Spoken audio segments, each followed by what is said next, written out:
ধনীদের জন্য কর হার বাড়িয়ে দেওয়ার পরিকল্পনা করছে রাশিয়া। একই সঙ্গে বড় বড় কর্পোরেট প্রতিষ্ঠানের কাছ থেকে অতিরিক্ত কর আদায় করার পরিকল্পনা করছে ভ্লাদিমির পুতিনের প্রশাসন। রাশিয়ার অর্থ মন্ত্রণালয় এই তথ্য জানিয়েছে মঙ্গলবার। এই খবর প্রকাশিত হওয়ার পর বিশ্লেষকরা প্রশ্ন করছেন যে ভ্লাদিমির পুতিন কি তাহলে টাকা পয়সার টানাটানিতে পড়ে গেছেন, এবং আরও বেশ কিছু উদ্যোগ নেওয়া হচ্ছে রাশিয়ার তরফ থেকে, যেই উদ্যোগগুলোকে বিশ্লেষকরা বলছেন যে এগুলো ভ্লাদিমির পুতিনের টাকা পয়সার একটু টানাটানির বিষয়কেই ইঙ্গিত করে। ঘটনাগুলো কি সেগুলো নিয়ে আলোচনা করব। আমি আনোয়ার সাদি আপনাদের সঙ্গে আছি।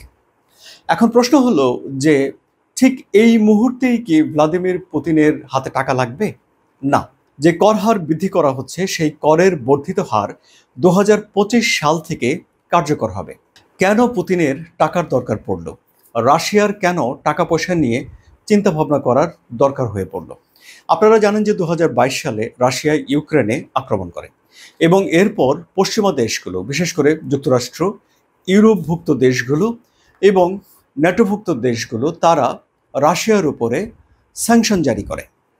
স্যাংশন মানে কি? যুক্তরাষ্ট্রের স্যাংশন হলো ইকোনমিক, অর্থনৈতিক নিষেধাজ্ঞা, এবং এই নিষেধাজ্ঞার উদ্দেশ্যই ছিল অর্থনৈতিকভাবে রাশিয়াকে পঙ্গু করে দেয়া। কিন্তু সেটি তারা করতে পারেনি। কেন করতে পারেনি?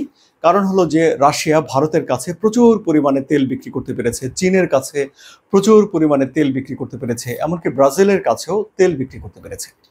কিন্তু সেই যে নিষেধাজ্ঞা জারি করা হয়েছে, এর ফলে ইউরোপে রাশিয়ার যে জ্বালানি তেলের বাজার এবং সার, ফার্টিলাইজারের বাজার ছিল, সেই বাজারের রপ্তানি মোটামুটিভাবে বন্ধ হয়ে গেছে।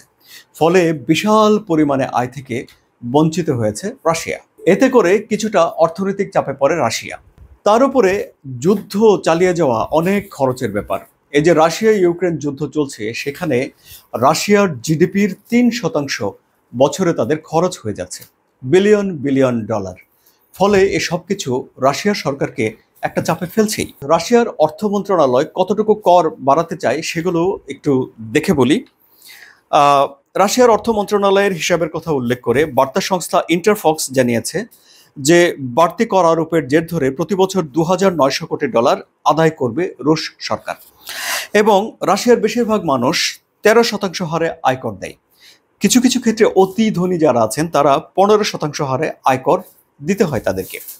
এখন যে কর হার প্রস্তাব করা হয়েছে তার জন্য আয় ভেদে 18%, 20%, এমনকি 22% পর্যন্ত কর দেওয়ার সুপারিশ করা হয়েছে। এছাড়া রাশিয়ার প্রস্তাবিত কর হারে কর্পোরেট করের হার 20% থেকে বাড়িয়ে 25% উন্নীত করতে বলা হয়েছে। তাহলে বুঝতে পারছেন যে এই করের হার কি পরিমাণ বেশি। আচ্ছা, এবারে বিশ্লেষকরা যেসব কথাগুলো বলছেন যে যা থেকে অনুমান করা হচ্ছে যে রাশিয়া টাকা পয়সার টানাটানিতে আছে, এরকম কিছু ঘটনা আপনাদেরকে আমি শেয়ার করি। কিছুদিন আগে ভ্লাদিমির পুতিন বলেছেন যে তিনি ইউক্রেনের সঙ্গে এই যুদ্ধ বন্ধ করে দিতে চান, একটা যুদ্ধবিরতিতে যেতে চান। যদিও তিনি একটি শর্ত দিয়েছেন, বলেছেন যে সেখানে জেলেনস্কির মেয়াদ উত্তীর্ণ হয়ে গেছে, এই বন্ধ করার আলোচনা তিনি আসলে কার সঙ্গে করবেন। জেলেনস্কির প্রসঙ্গটি আমরা বাদ দিই। যুদ্ধ বন্ধ করে দেওয়ার জন্য পুতিন যে কথা বলেছেন সে বিষয়টি আমলে নিয়ে এই বিশ্লেষণে কি আসা যায় যে রাশিয়া অর্থনৈতিকভাবে যে চাপে পড়েছে সেই চাপ সামলানোর জন্য এখন আসলে তারা রাশিয়া ইউক্রেন যুদ্ধটি বন্ধ করে দিতে চায়? এটি একটা ব্যাখ্যা হতে পারে। অন্য আরেকটি ব্যাখ্যা হতে পারে যে অতিরিক্ত কর আরোপ করে যেই টাকাটা আসবে সেই টাকা খরচ করে রাশিয়া আরও অনেক দিন সময় ধরে এই যুদ্ধ টিকিয়ে রাখতে চায়। এই ব্যাখ্যাও করা যেতে পারে। আমরা ঠিক জানি না যে সত্যি সত্যি রাশিয়া টাকার অভাবে এই যুদ্ধ বন্ধ করে দেওয়ার মতো মানসিক অবস্থায় আছে কিনা। দ্বিতীয় আরেকটি বিষয় হলো যে রাশিয়া সাম্প্রতিক সময়ে ভারতের কাছে একটা ভ্রাম্যমাণ পারমাণবিক বিদ্যুৎ কেন্দ্র বিক্রি করছে, মানে ভারতকে একটা ভ্রাম্যমাণ পারমাণবিক বিদ্যুৎ কেন্দ্র তৈরি করে দেবে।